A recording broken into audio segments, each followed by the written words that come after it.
just on the ground laughing. Oh, and that's when I realized, and it was so embarrassing because by the way, it wasn't just us at the park. There was like another 50 people, and like at least a good 5 or 6 saw it. Dang, dude. And he's just laughing on the ground, and I'm like turning red, and I'm brown. So keep in mind that's very hard to happen.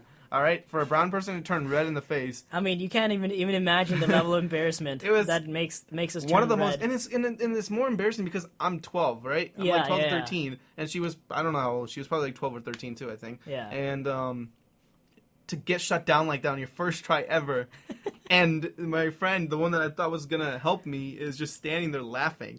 So I start chasing him around, and I don't realize that this isn't helping my case because now what she sees is a 12-year-old. Just running around chasing this other guy that's just laughing right hysterically. after he just took a dip in the water. Yeah, it was definitely not my finest moment, I'll tell you that. No, I can see that. Yeah, I struck out, and ever since then I've been on a streak. Oh God, and striking out. I think that 12-year-old experience set you back a couple of years. Couple of years, more like a decade. You're just like, you know what? I will try again in 10 years, whatever. I don't know. I can wait. That's fine. But yeah, it was definitely it was really embarrassing. I mean, I would do it now on a dare. I wouldn't care. I would just go up and do it because I think it's funny, right? Yeah. No, but think about at that young age, you're very impressionable, and let's just say me and that person, we never hung out after that. I'm not gonna say it was because of that, but it was because of that. Yeah, there you go.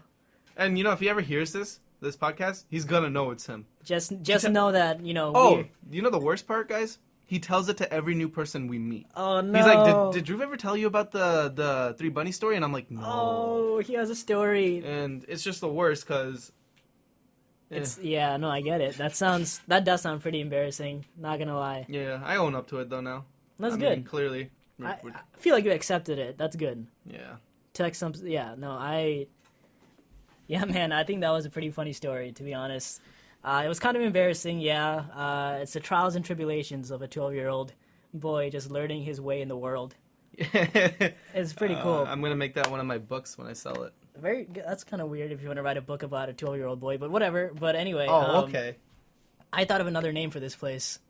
What about, the Power Cave? No. That sounds like it's like a cheesy, comic book that little kids read. Oh, wait. The podcast is exploratory. How about the Iron Dome? Dude, the Iron Dome? Yeah. Holy shit, that sounds like a place where fighting goes down. Yeah, exactly, right? It like an sounds octagon, serious, yeah. I feel like that's the way to go. Hey, you guys, if you guys got any really cool names that you want that we can name our studio, go ahead and tweet us at Exploratory Show. I would really like some really cool names if you guys got any. I mean, if you're thinking the Drew Patel Studio of Honor, that's cool too. I mean, I'm not saying that that's what we need, but if you want that, I am not gonna say no. Unless it's Rotota. What about the Explore Store? This is this place. Then that feels like I'm a merchant. Come here and buy this, and I'll sell you that. Damn it. Okay, I guess it's not the Explore Store. Dang, this is a good one. I wanted to have the word explore in it. Yeah. That would be very cool. Exploratorium. Sure. Let's go take maybe we can try that out. The Exploratorium. Temporary, I think. Yeah, the temporary fill-in is the Exploratorium. Maybe it'll go away soon. Guys, please send your suggestions out. Like I said, this is a very temporary name, so if you guys got any, just tweet at us. Tweet at us? Yeah, tweet. Is Twitter too long? Yeah, can you please chat on some... Snapchat me. Snapchat us. The titles. Oh, man. Oh, okay. I got another story.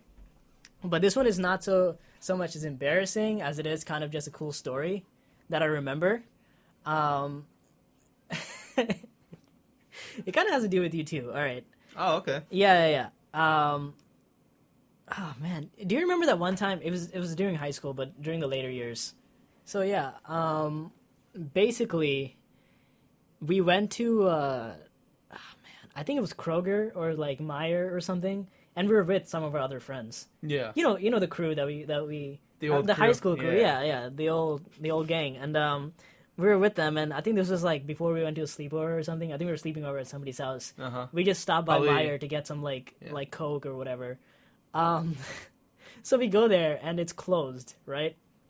And there's a dude outside. He works in Meijer. You remember Meijer? Yeah, okay. So there's a dude who works there, right? and he was already in such a pissy mood. I don't know why. He was just already angry, and we were like, he was like, "Hey, you guys can't go in.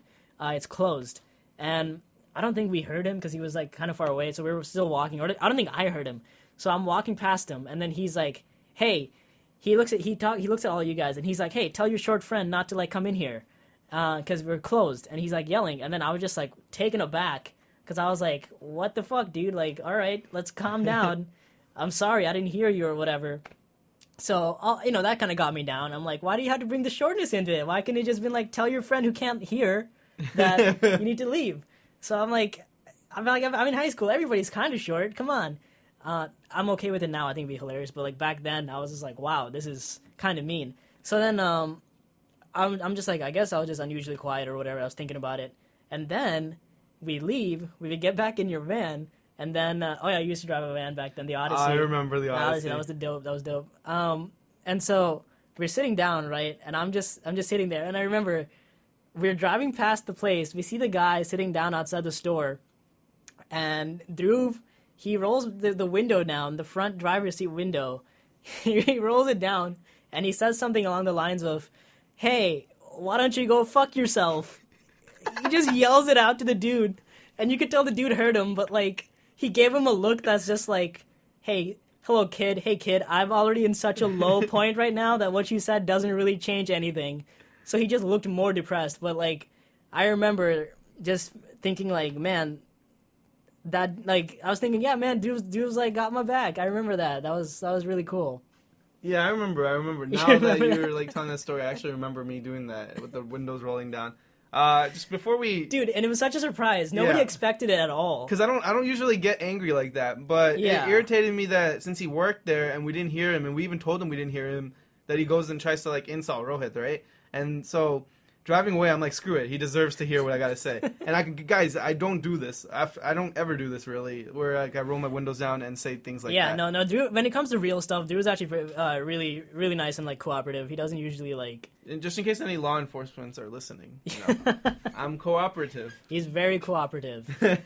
Oh, man. We're getting sentimental now, aren't we? Yeah, man. I thought it was, like... I thought it was a cool story. That was a funny story. Like, it's weird because, like, sometimes down the road I actually think about, like, past memories, and that always comes in my head. Does it really? It was Kroger. I think it was Kroger. Yeah, it was one of those big chains. Because we all wanted to get, I think it was, like, Hot Cheetos or something. Because, like, I'm a huge Hot Cheetos fan. We were so into Hot Cheetos in high school, dude. And, and it was at, I think it was at Raghu's house. Yeah, I think that's where it was at that time. But, oh my God. And also, you got to keep in mind, we were very young. Like, I think we were, like, what, 16, 17? Yeah, we were. If we not, were young, yeah. I mean, I'm, like, 23 now, so...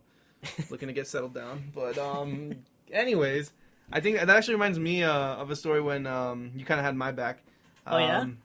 But the funny thing is, I don't think he knew how much of a difference he was making at that time. Because we actually talked about it about 5 or 6 years in the future. Like, not future, but like about a couple months ago. Yeah. And he's like, I never knew that's what I was doing. And I was like, yeah, you have no idea. So... before we do that, let's do a little backstory. Everyone, I'm assuming, that's ever listened has had, like, a first crush or a first love, right? Yeah, like, you've always, sure. like, and the thing is, the first one's always, like, the most either devastating or the most, it's the one that you usually get into the most because you've never felt that way before, right? Right. And so it's your first relationship, and you always remember your first time. Like a real relationship, you mean? Not just a crush, like a first actual relationship. I had been in a relationship, and it was my first relationship, and...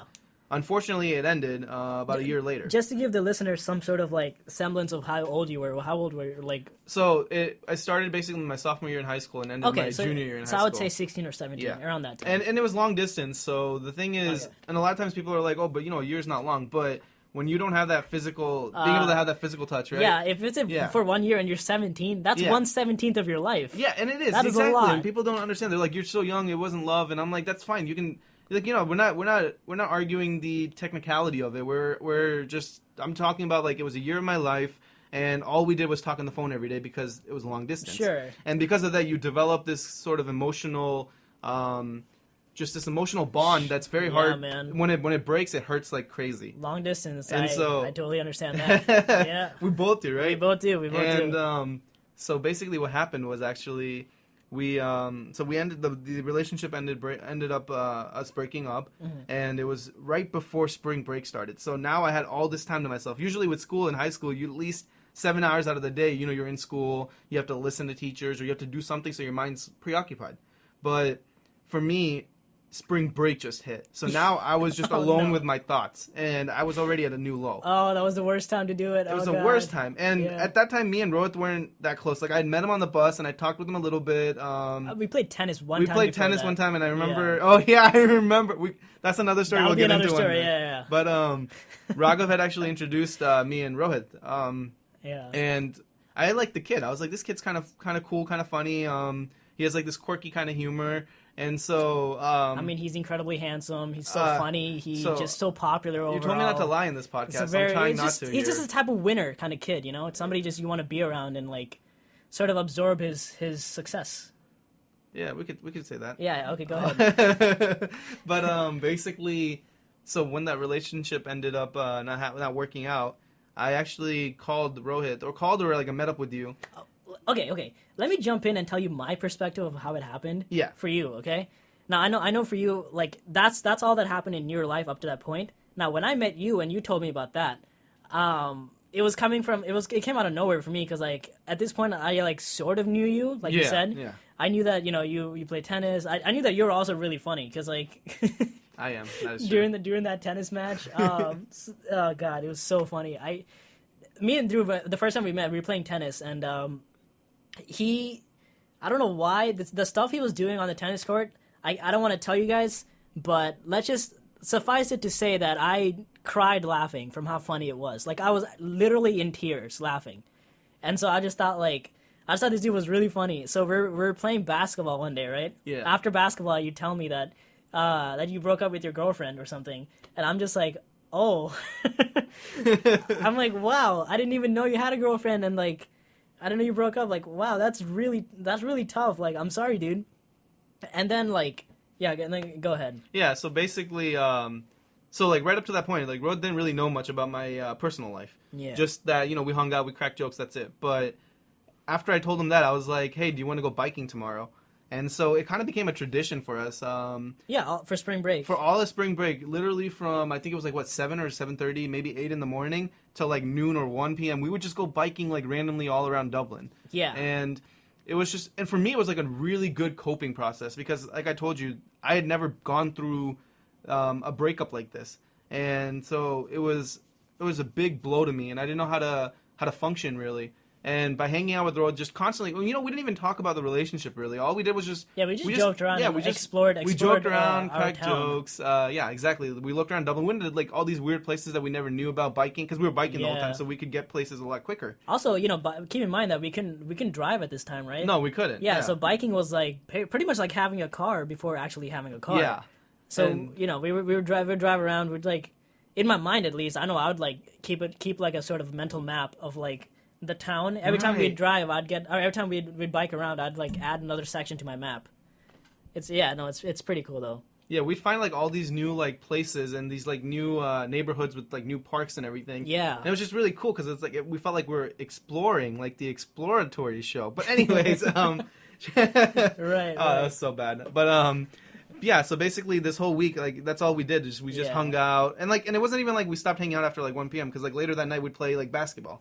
Yeah. And it was just like having that constant exposure to just like Rohit, it really, really helped me get over that breakup because think about it, like when you're alone, you're just more depressed and, okay. But when you're with someone else, that really, really helps. And the person that showed up for me that time was Rohit. And I think that's like that 1 week made us a lot closer in terms of our friendship because then I wanted to hang out with him all the time after that because I got to know him for like who he was, but he also got to know me for who I was. And in a way, I felt like he had my back. You know what I mean? Like, who out of all of you, if some random dude that you barely talked to, but you knew that was kind of funny, was like, hey, you want to go biking every day, Monday to Friday? Yeah, dude. Plus, keep in mind, I just moved here, like, when I met Drew, so, like, I literally didn't know anybody here, like, at all.